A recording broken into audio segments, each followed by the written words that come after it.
Hi, John here. Welcome to part 1 of my Supreme Leader Snoke build. I really enjoy working on busts. It's just something I love to do. The last one I made came out really well, and I'm looking forward to applying the lessons I learned to this project. This is something I started before The Last Jedi was released, based off the slim pickings of reference that was available at the time. Here's what I could find when I started my sculpt. He caught my interest in The Force Awakens. I'm always on the lookout for the next interesting thing to sculpt, and Snoke certainly fits that bill. Hoping he would be big in The Last Jedi, spoilers, I got this roughed in a few weeks ago now. My main problem to solve before I started anything with Snoke was how big is the guy? Even now, after The Last Jedi has been released, at the time of recording, there isn't anything official about how tall Snoke really is.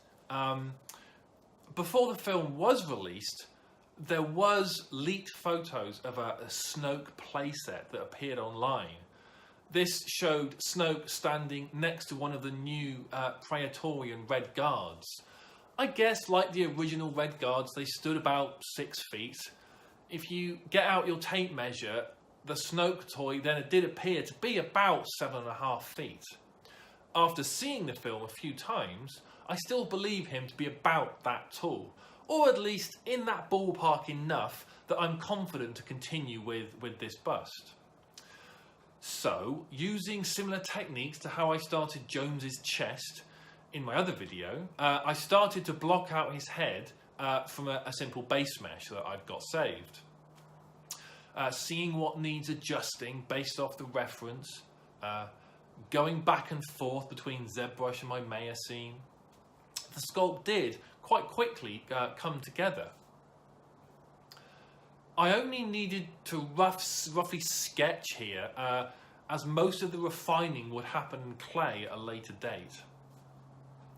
I wanted this done quite quickly, so when I was happy enough, I spent a few pounds and got him 3D printed in plastic. Here's a few pictures of that print. Now, unfortunately, I didn't take any pictures of the next bit. At the time, I wasn't planning on making a video. I made a quick silicone mould, not very thick, as I only used it once, wanted to save money. I can show you pieces of the fiberglass shell. Here we go, still got those. From now on, I promise I will video everything. Once the silicone mould was released, I simply lined the mould with heated medium Charvant modelling clay. It took a few blocks, stuck in my wooden base, and then filled the inside with expandable foam. The next bit is why I can't show you any pictures of the mould. To release the bust, I had to cut the mould off with a knife, so you get, pieces like this. If I'd have just pulled off the mould like I would with any normal hard cast prop, the clay would have peeled off and it would have been a mess and unworkable.